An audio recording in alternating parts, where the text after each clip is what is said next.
Hey guys, we're back on K97.5. We got James back from Daily Use of Sports Trivia. After a long vacay, we're back, so in honor of that, we got some AC/DC for you, Back in Black.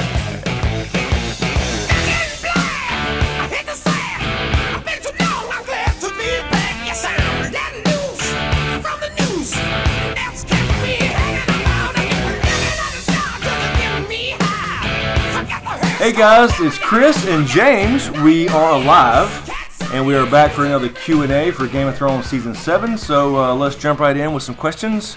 We have probably 6 videos full of questions. I'm so sorry I've been gone, guys. Remember Theon and Reek? What happened to him? That's what I've been going through. So that's a good analogy. It's I terrible. like that. My life's been turned upside down. But he's on the upward arc. Heck yeah. He's on the redemption arc. I am. So feeling good too. We're back to Theon. So here we go. Also, before we get to the questions, be sure to stick around to the end of the video. We're doing our first giveaway here on Smokescreen, so be sure to stick around for the details. I'm so jealous.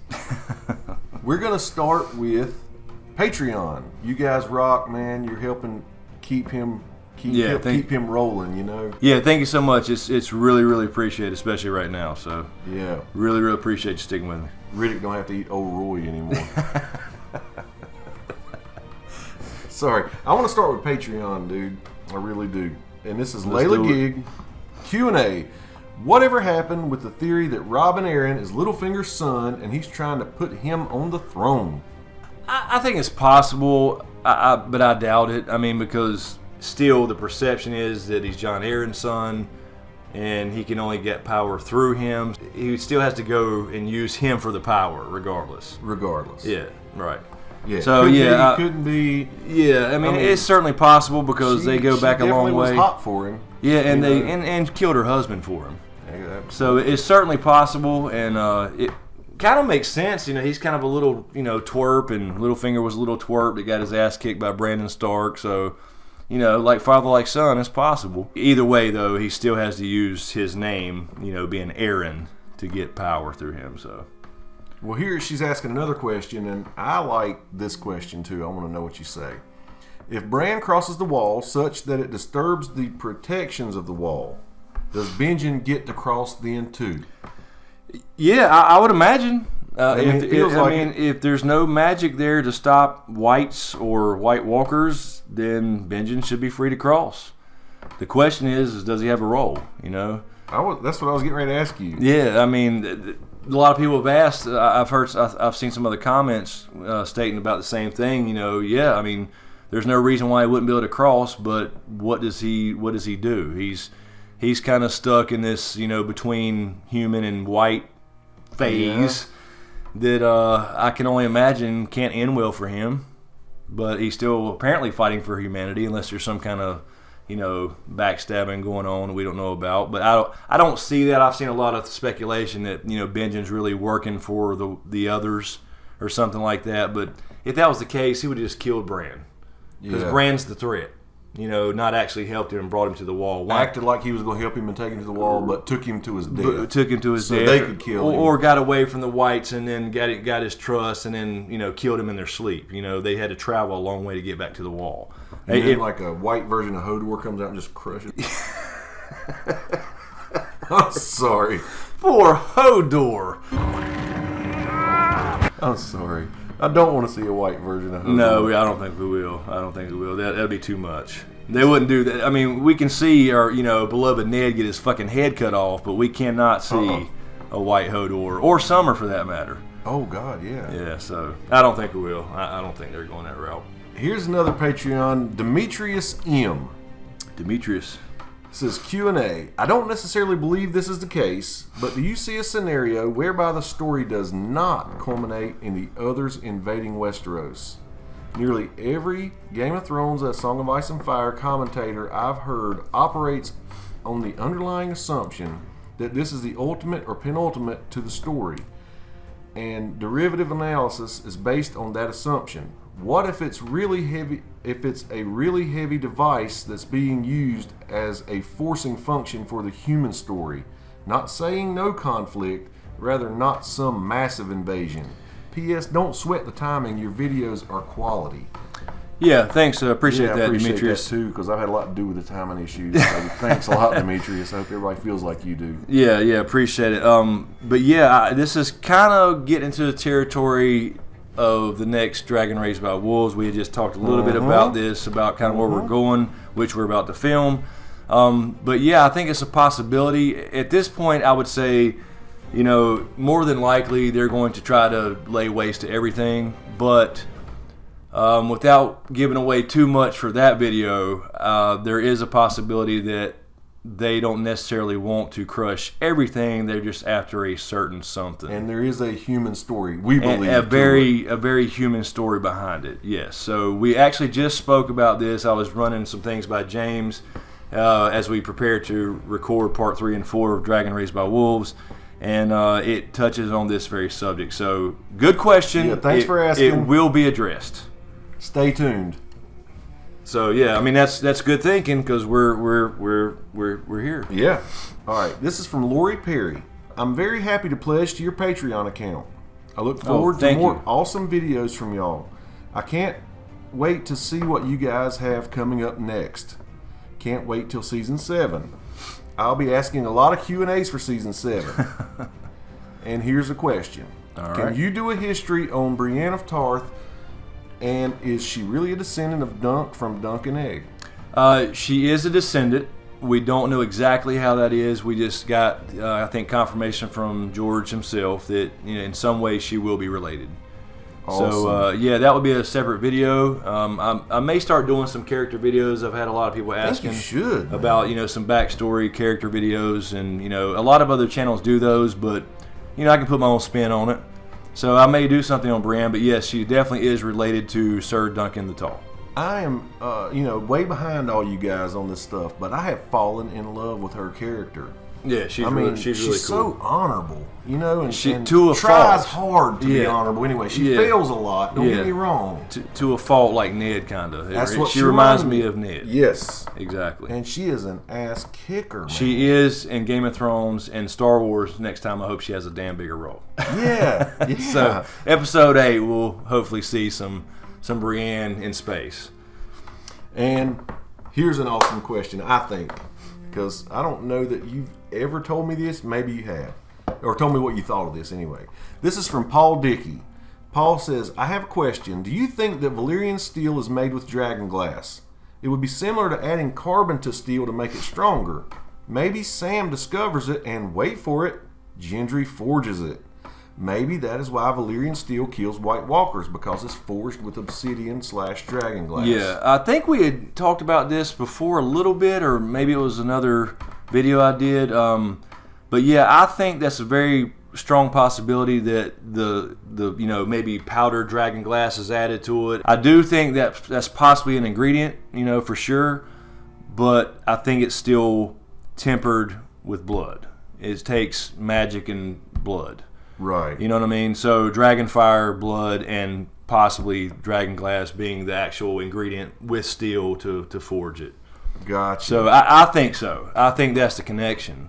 And do you see Sam and Gendry getting together and forging some more? Well, I don't see Gendry because nobody knows. I see Sam learning that, perhaps. I see Sam learning the secret of Valyrian steel. I see the last hero story about Nissa Nissa being how Valyrian steel is made. That's what I believe it to be. The question is why do we need that? If Dragonglass kills him by itself. If Dragonglass kills him by himself, and there's tons of it everywhere, especially on Dragonstone and volcanic areas, why do we need a bunch of Valyrian steel? So why do we need Gendry to reforge Valyrian steel or make more of it? Now, you could argue that, it's stronger, it never goes dull, it's not like brittle like Dragonglass, like an arrowhead would be.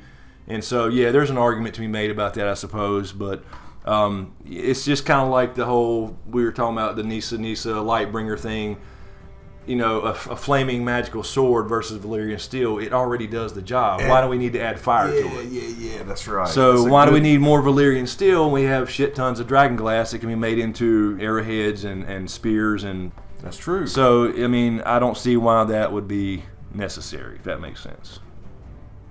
Now, I'm going to hit you with something crazy. Uh-oh.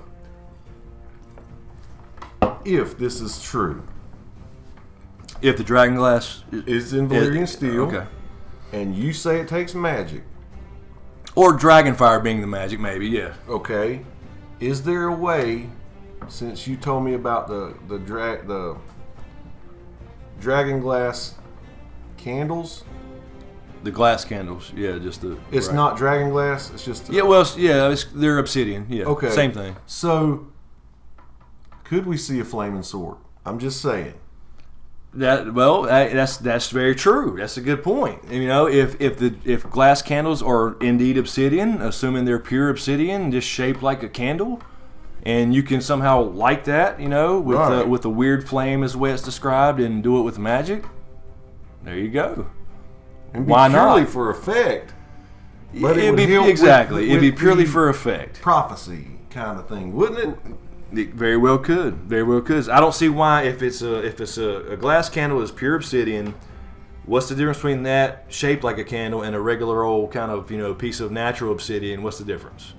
Other than the shape. Other than the shape. So if that can be lit with magic, why not? Sure, it's possible. Awesome. You're welcome. Next question is from Ryan K. Hey Chris, thanks for the video ding. New subscriber. Curious, where did you get all the information on the religion/gods? I haven't read too far into the books, so wouldn't know it from there. Yeah, just a combination of reading the books, you know, reading The World of Ice and Fire, and just online looking up things whenever I have an urge.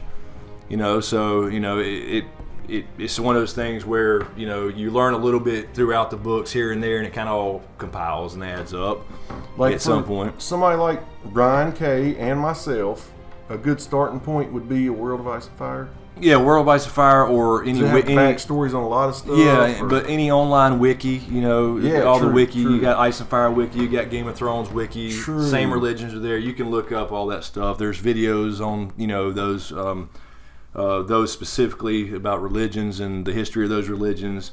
So, but basically, you know, the main ones like I mentioned, because I did a religion video. Check out that video. It'll be. I can actually put a link in that in the description below. You know, you got the old gods, which is the North, which we believe to be Brienne, is essentially an old god now. You'll see that in that video where I talk about that. You got R'hllor, which is not the biggest religion, but it's the most known now because of Melisandre.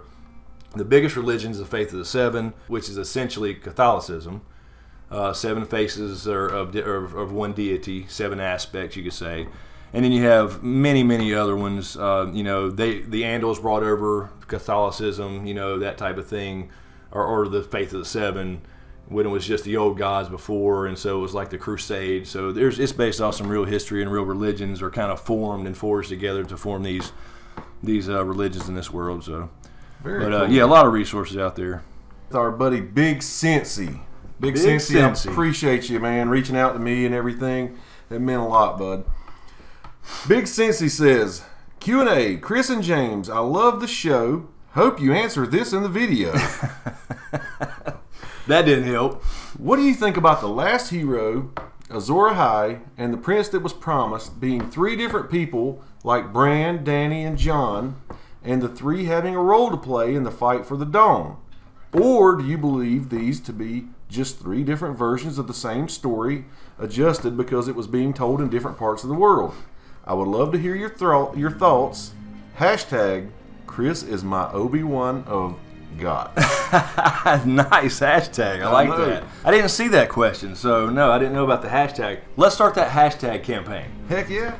Anyway, yeah, that goes kind of back to what I've been saying kind of all along in a lot of Q&As and videos, that I don't think, even though we have, I think, a savior-like character in Jon Snow, you have a savior-like character in Dany, you have the whole Azor Ahai thing, like, I was going to make a separate video on this, and I actually still may do this, where you can make literally anybody fit this, you know, reborn amongst salt and smoke, you know, under a bleeding star type thing.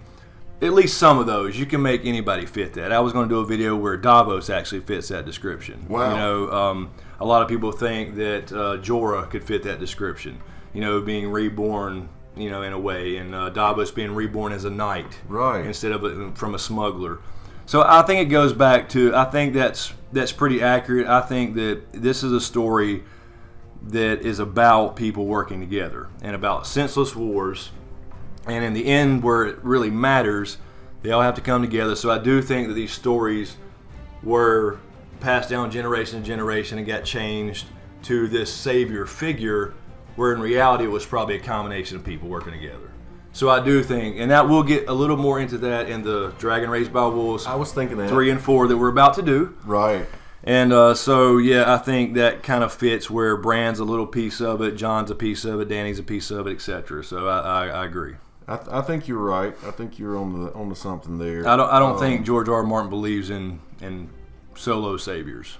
I'm going to give my brother Big Cincy a twofer. Okay. This is a first, Big Cincy. This You is earned a this, first. brother. Now everybody don't want you to get jealous, but Big Cincy is a loyal fan, and he really cares about my well-being. So I'm going to give you this twofer, Big Cincy. Q&A. Do you think that the Faceless Men are for or against the White Walkers? And furthermore, could the Night's King be the many-faced god? First part of the question, I don't necessarily think they would be for the White Walkers, but I don't think they're necessarily pro-Targaryen, pro-Dragon. Okay. There's something going on with the Faceless Men in the books. Jaqen is not, or who we call Jaqen, is not, he is in the Citadel. And he's posing as a guy to get a key that supposedly unlocks every door in the Citadel. And apparently he's after a book, and this book is about dragons. Yes. So if you look at the history of the Faceless Men, it started, or the many-faced god for that matter, it started in the mines of old Valyria. There were slaves. The conditions were horrible. Right. It was under volcanic, the 14 flames, volcanic, mines where they mined precious metals, etc. And these slaves started praying for death as a Yes. release because it was so horrible. And they considered it a gift, you were saying. You were telling me this before. Yeah, so basically somebody, the first quote-unquote faceless man, heard this from some slave and started passing out death as a gift, as a release. But then one day he heard a slave not praying for his own death, but praying for his master's. So they received the gift as well, and of course they joined up and became 2 faceless men, became 3 and 4 and so on. And basically it boils down to, it doesn't matter who you worship, whatever, you're going to end up in the same place. Quote unquote, the many-faced God was born, and therefore they then later, the freed slaves then later formed the city of Braavos. And Jaqen tells a very shortened version of that in the show in season 6 to Arya. I'm not quite sure, like Dany's doing things that are very anti-slavery. Right, very much. Yeah. She grew up, she saw the Dothraki and how they worked, and everything she's doing is an anti-slavery agenda. Leaving the world a better place, even though she has her moments of Mad King. Yeah. She is a Targaryen, but I don't necessarily think that the Faceless Men are anti-Targaryen or anti-Dany, but maybe anti-Dragon and Valyrian. It's hard to say. It's hard to say. Excuse me for interrupting you here, but he's asking, do you think they are for or against the White Walkers? Yeah, I wouldn't think well, you could say if they think the White Walkers are going to destroy everybody, that they could be for them because it serves the many-faced God, Yeah. right? I mean, everybody, but I don't necessarily believe that either, because they do take out people for a price at the same time. So it's an odd faction. It started off as what seemed to be a noble thing. Very noble, I think. Releasing slaves from death and then eventually killing masters and killing people that were, obviously pro-slavers. And then they founded a free city of Braavos, etc. Why do all that just to want the world to be destroyed? But now they're assassins for hire. And they don't care what the person did or didn't do or how good of a person they were. Right. That's what we saw in the scene with Arya in season 6 when she questioned killing Lady Crane. She was like, she's a good person. She seems like a good lady. The other girl wants her dead because she's a better actress. But Jaqen said, servants don't ask questions. So Right. It's kind of a weird organization. It's a cult. So, And you think the Night's King could be the many-faced God? No, I don't think there's a many-faced God. It goes back to the whole, I did that video, religions in Westeros. There's no, in my opinion, there's no gods. I mean, you can label what you want. Even Jockin says that, he says, the red god is owed 3 lives, and people were asking me that in the Q&A, I think it was actually, but they were going to burn. So he acknowledges other gods. Gotcha. If they were going to burn, that's given to the red god or lore. So I don't think that there are any gods. I think he's... whether he truly believes there's an actual deity of death, I don't think so. I just think they serve the purpose of death. Right. If that makes sense. No, it makes perfect sense to me. They serve the purpose of death. That purpose in itself is almost the entity they're speaking of. Exactly. Right. That's a good way of putting it. Next question comes from JoJo to the End. JoJo to the End says... For the Q&A, can the red priests who see visions in the flames be a type of fire-type green seer? There's always a balance with all magic on this show, so I would assume that the red priests and priestesses are flame green seers like the children of the forest have ice green seers. Yeah, that's actually pretty interesting. The question is, though, if I believe there are no religions and no gods in the story, where are they getting the visions? And I kind of lean towards that they are perhaps receiving visions from the same people up north, like Brienne and Bloodraven. And again, I'll go back to the Melisandre chapter in A Dance with Dragons when she sees Brienne and Bloodraven in her flames and associates them with the Great Other and his champions, the enemy, basically. But it's actually probably them sending her that vision. So they're like a tool for Bran. He's feeding her message so that she could be the prophecy come to fruition. Now, Bran just took over as the three-eyed raven, right? So it's been Bloodraven in the past, and before him there was probably a child of the forest, green seer or something. So yeah, his name was James, I think. Yeah, James. That's right. James was the one before Bloodraven. Bloodraven was the heir to James. So. Yeah, I think it's possible, though. You just don't know. It's magic. We don't know how it works, except for blood's related and fire's related in some ways, and the other forms like warging and all that stuff. So, yeah, that's a good thought, though. It depends. It really is cool. It's kind of a cool balance. Yeah. But then again, you have things like glass candles, and I was telling you that before. Anybody that can learn magic can use glass candles and send visions, like, Quaithe does to Dany. And so Marwyn in the books, who I hope is in season 7, he can use glass candles and send visions. Apparently, hopefully we'll see that in the show, where they're actually obsidian glass candles with no wick. It can be lit by magic, and they can send messages to people or enter dreams and stuff like that. So that's clearly possible. So maybe it's somebody in the background pulling the strings, a puppet master. We don't know, but I don't think it's a god. Hell yeah. Hey, if they don't do it on the show, let's make another prop and make a glass candle. There you go. That's a good idea. That's not a bad idea. We'll put that on, Etsy? Hey. Next question, Obi-Wan. Obi-Wan, yeah. Jonathan Hutzabal says, Q&A question, is it remotely possible that despite all the build-ups and theories going around, that a character like Dany will not be a part in the Battle of the Dawn? She might even be killed or injured during the conquest of Westeros. Then parentheses says, thinking about the Greyjoys or Mad Queen Cersei or even a far-fetched Blackfire backstab by our little friend Varys. Then he says, if that is the case, who would fly the third dragon? We all suspect Tyrion and Jon to be the other two next to Dany. Could Bran be the third, warging into the otherwise uncontrollable dragon? Yeah, it's certainly a possibility. It will be out of left field, right? Where Dany has this whole big plan, and it looks like she's going to be this, good queen and coming over and abolishing, like she said in season 6 with Yara and Tyrion and Theon. Our fathers were terrible people and left the world a horrible place. We're going to leave it better than they did. And then she comes over and oops, she falls off fucking Drogon and breaks her neck. So, yeah, that's actually not a bad idea that, that would give an excuse for Bran to warg a dragon, if that's even possible. We don't know. So it's certainly possible. I don't quite see it going down that way. That would almost be bad writing, in my opinion. Yeah. Just for that much of a story, of a character development. But it can happen. It's Game of Thrones, it's Ice and Fire. Main characters die all the time.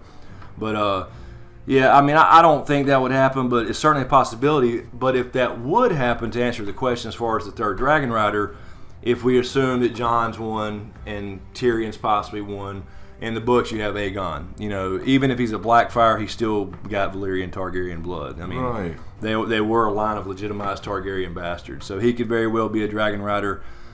Again, I question his importance because he's not in the show. Okay. So, not bad. Aegon, or you know, there's another secret Targaryen out there. I don't think Varys is going to necessarily fly a dragon, but you know.